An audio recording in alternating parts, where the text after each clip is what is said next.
Assalamualaikum. Masih tentang menjawab pertanyaan teman-teman di Instagram, di DM Instagram. Kebanyakan banyak nanya di DM Instagram dan beberapa komen juga, masih seputaran tentang Jil dan keistimewaannya. Next, Ibu bakal bikin video juga soal varikoker lagi ya untuk teman-teman yang masih banyak yang DM kami soal pengalaman operasi varikokelnya ayahnya Jil maksudnya. Oke, di video ini Ibu mau cerita, mau menjawab, mau menanggapi eh, pertanyaan atau ya sekedar keingintahuan teman-teman mungkin ya. Apa sih perasaan ayah sama ibu waktu pertama kali tahu Jil itu tuli? Hmm, Kalau ibu sebetulnya udah curiga dari awal karena mungkin kan ibu kan yang di rumah ya, yang jadi lebih sering banget sama Jil. Jadi kayak entah kenapa kayak tangan, hati, dan pikiran tuh sering banget menggerakkan jari ini untuk ngetik di Google kayak ciri-ciri anak tuli. Nggak tahu kenapa dari Jil umur 6 bulan tuh ibu tuh sering banget tapi masih denial yang kayak enggak kali ya, bentar lagi dia nengok kali ya kalau dipanggil kayak gitu. Tapi kalau misalnya bisa dicek historinya, history di pencarian googling ibu tuh ciri-ciri anak tuli di YouTube, ciri-ciri anak tuli kayak gitu-gitu terus. Tapi tetap yang enggak lah kali, belum aja kali kayak gitu, kayak mungkin ini kepanikan ibu baru aja nih gitu, kayak eh, mungkin ini karena nunggunya lama jadi kayak apa-apa dipikirin gitulah, sampai akhirnya di titik memberanikan diri untuk ngecek ke dokter. eh, Seminggu setelah hasilnya keluar, kan baru seminggu setelah itu dibacain hasilnya sama dokter. Sebelum hasilnya dibacain tuh ibu udah googling duluan, aku tuh udah googling duluan kalau hasilnya kayak gini tuh apa ya, hasilnya kayak gini tuh apa ya gitu. Dan di situ aja tuh kayak udah, wah iya nih kayaknya hasilnya memang tidak sesuai dengan harapan gitu. Jadi pas pada saat dokter bacain itu sebetulnya ibu nggak terlalu kaget, maksudnya bukan yang nggak kaget yang aslinya artinya cuek aja gitu, nggak juga, cuman kayak ya memang aku dan duga gitu, saya sudah menduga gitu, kecuali ayah, karena kalau ayah itu ya dia memang nganterin kita ke rumah sakit, ngecek-ngecek, ikut ngecek-ngecek Jil dan lain-lainnya itu karena semata-mata atas informasi dari aku sebagai ibu, sebagai istri kan, ya ayo yuk cek ini yuk, yuk ya cek itu yuk, cek ini yuk gitu. Dia hanya support yang yuk ayo, yuk ayo, ayo, tanpa dia pernah berpikir anaknya itu tuli gitu. Jadi pas saat pertama kali dokter bilang dia uh, sensory neural hearing loss, terus saya pastikan lagi kalau misalnya anak itu sunyi, anak aku tuh sunyi selama ini, itu yang nggak bisa nahan emosi, bukan emosi marah ya, emosi kesedihan, itu ayah.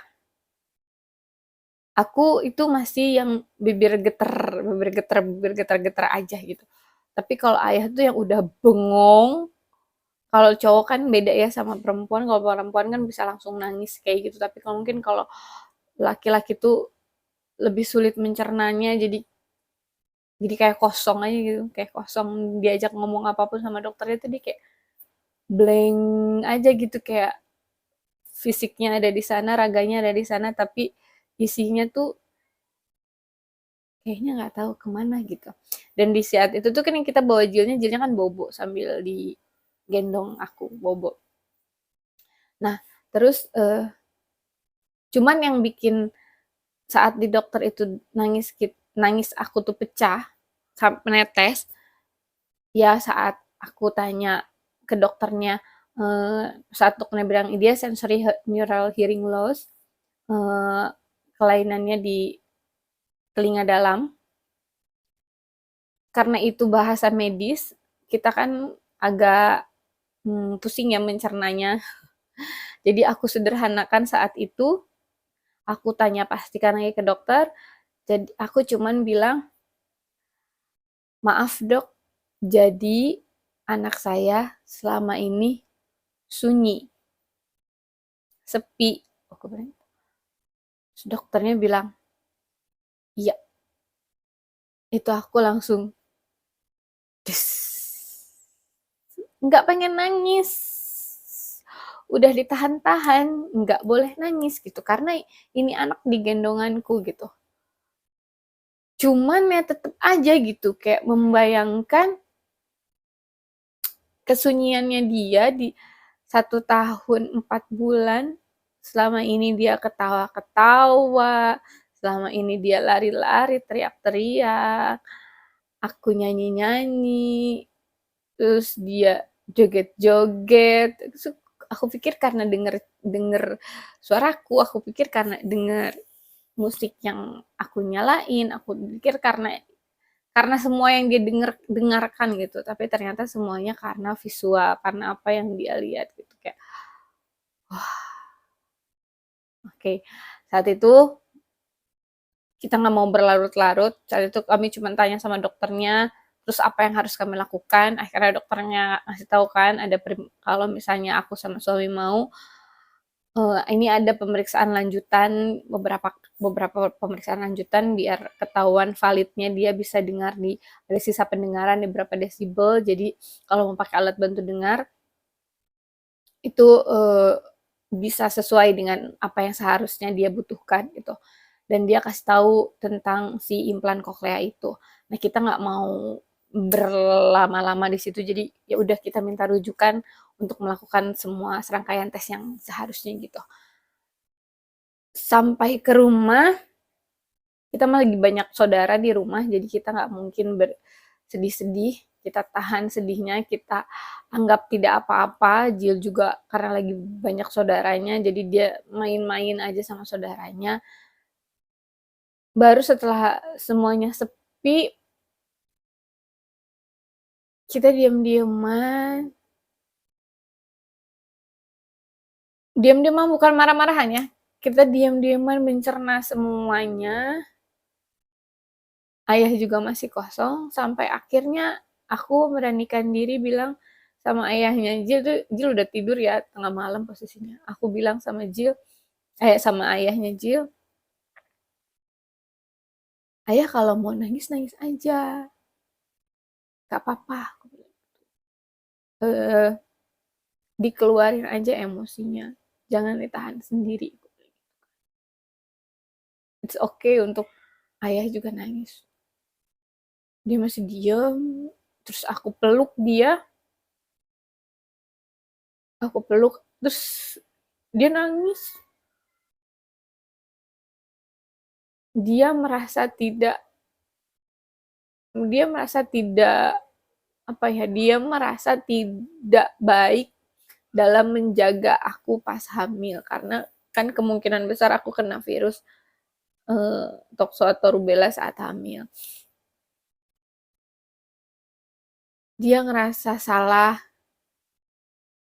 dia ngerasa salah juga sama Jill karena kenapa baru diperiksain sekarang gitu.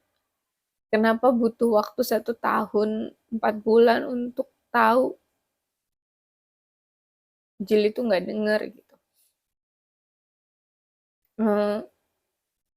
Intinya saat itu kayak kita saling nyalahin diri sendiri. Jadi saat itu kita berdua bukan saling menyalahkan, nggak aku nyalahin ayahnya atau ayahnya nyalahin aku, tapi kita berdua saling menyalahkan diri sendiri yang kayak aku juga ngerasa kayak, kok gue nggak jaga kandungan gue saat itu ya?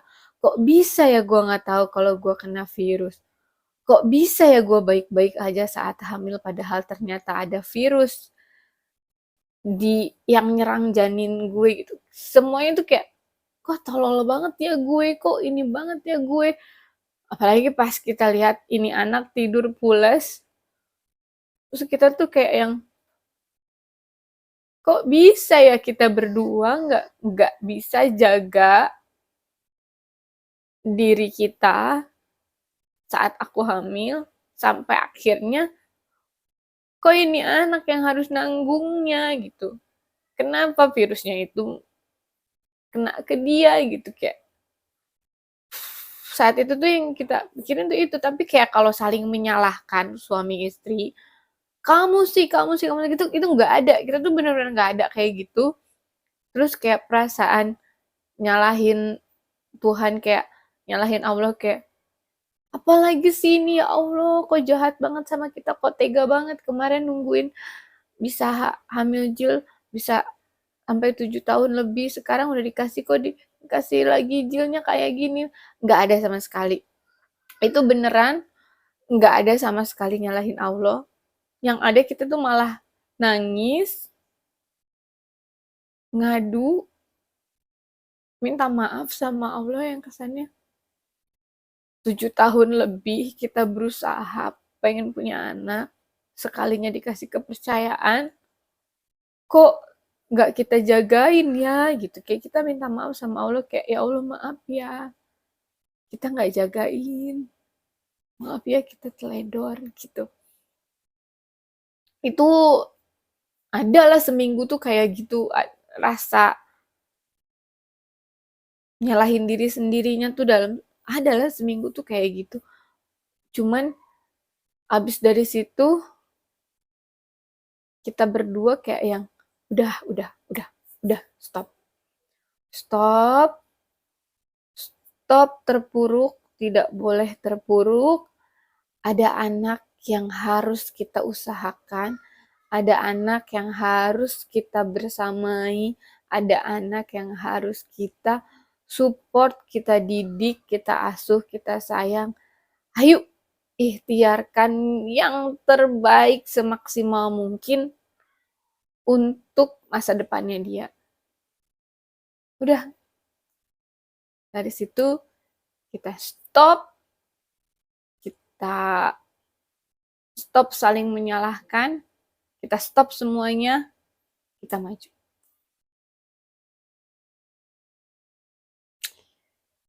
Kalau ditanya, ibu sekarang udah nggak sedih ya, udah nggak sedih. Ya masih lah. Kita manusia biasa, kita juga ada kadang di titik-titik terendah tertentu yang itu kayak misalnya si simple kayak lagi di kamar mandi kan dia nggak bisa pakai alat kan karena mau mandi, terus dia dikasih tahu sesuatu yang tidak boleh karena itu membahayakan kan, itu nggak bisa kan kita kasih tahu karena dia nggak denger. Kadang mau kasih tahu lewat visual juga kadang dianya nggak lagi nengok ke kita gitu kan. Jadi kadang kan suka keceplosan marah yang Jil marah, ya namanya manusia gitu. Tapi kadang abis itu tuh suka yang sedih sendiri gitu, kayak yang ibu come on, kayak ibu ayo gitu, gak boleh kayak gitu, bukan maksudnya Jil gak mau dengerin ibu gitu, tapi emang dia lagi gak denger gitu. Ya kayak gitu-gitu tuh masih ada sedihnya tuh, kayak misalnya dia lagi capek terus alatnya dilepas-lepas, dia lagi nggak mau pakai alat lepas-lepas, terus akunya yang maksa tetep pakai, kayak Jil please pakai dong, nah nanti Jil nggak denger suaranya ibu, nanti Jil nggak denger kalau ibu panggil, nanti Jil dengan berbagai alasan gitu. Mbak sementara anaknya nggak mau, ngamuk-ngamuk lepas sampai misalnya dia nggak sengaja nendang aku kepukul, aku ini, terus akhirnya aku juga jadi ikut emosi yang ayo dong Jil, jadinya ekspresiku kan marah-marah gitu. Terus aku ngasih muka marah kayak "Jil, ibu nggak suka ya? Ibu nggak suka aja kayak gitu." Aku marah gitu. Terus tiba-tiba anak itu duduk, nyamperin, terus meluk gitu. Kadang aku tuh suka, kadang jadi mikir, ya Allah gitu. Maafin ibu ya nah gitu. Ini tuh semua ibu lakuin karena untuk Jil gitu. Ini semuanya ibu lakuin semata-mata untuk Jil gitu. Ibu nggak marah, ibu nggak benci sama Jil. Ini semua karena ibu sayang sama Jil gitu. Ibu tahu Jil capek, tapi Jil pasti bisa gitu. Aku pelukin dia terus jadi kalau misalnya dia udah mau pakai lagi, aku peluk, aku pelukin terus abis itu aku minta maaf sama dia, maaf ya gitu. Ibu marah-marah bukan nggak suka sama Jil, ibu marah-marah bukan bukan karena Jil melakukan kesalahan atau gimana gitu. Ibu tahu Jil capek gitu, tapi yuk sama-sama yuk sama ibu yuk gitu. Jil pasti bisa kayak gitu-gitu sih. Tapi kalau misalnya untuk apa ibu berarti ibu nggak terima dong? Terima, terima banget. Kalau Jil bentuknya kayak apa juga kami terima banget. Cuman kan ya manusiawi sampai sekarang pun mungkin sampai dia besar pun nanti manusiawi lah kalau misalnya ada beberapa kejadian atau ada beberapa kondisi yang kadang masih bikin kita sedih gitu. Jadi buat semuanya yang selalu dukung kita, buat semuanya yang sayang sama Jill, yang selalu doain Jill. Terima kasih, doain Jill terus berproses dan berprogres ya. Bye-bye. Assalamualaikum.